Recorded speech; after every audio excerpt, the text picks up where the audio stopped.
কি ব্যাপার রে রিমো, সারাদিন যখনই দেখছি শুধু মোবাইলে ভিডিও দেখছিস, গেমস খেলছিস, তোর কি পড়াশোনা নেই? আমার ছেলেকে না ওইভাবে একদম বকাবকি করবে না, ওর অনেক ব্যাপারে অনেক নলেজ আছে। ও আচ্ছা, ঠিক আছে, আমি তাহলে দুটো প্রশ্ন করব, দুটো প্রশ্নের তুই সঠিক জবাব দিবি। ঠিক আছে, কি প্রশ্ন করো, আমাকে জবাব দিচ্ছি এক্ষুনি। আচ্ছা বলতো, মানুষ মরে যাওয়ার পরে তার নাকে তুলো কেন গুঁজে দেওয়া হয়? হ্যাঁ, এ আর এমন কি প্রশ্ন, বলে দে তো এক্ষুনি। এই আবার কি প্রশ্ন, এটার কোনো মানে আছে? কেন আবার সিম্পল অ্যান্সার, যে মানুষটা যে মরে গেছে সে যাতে আবার শ্বাস নিয়ে বেঁচে না উঠতে পারে। প্রথম প্রশ্ন জবাব দিয়ে দিয়েছি, এবার দ্বিতীয় প্রশ্নটা করো দেখি। প্রথম প্রশ্নের তো খুব ভালো উত্তর তুই দিলি, ঠিক আছে, এবার দ্বিতীয় প্রশ্নের উত্তর দেবে তোর মা। হ্যাঁ হ্যাঁ, করে ফেলো।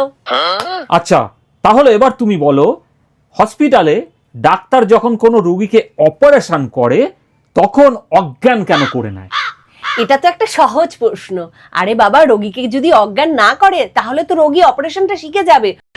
हे प्रभु हे प्रभु हे हरि राम कृष्ण जगन्नाथ प्रेमानंदी।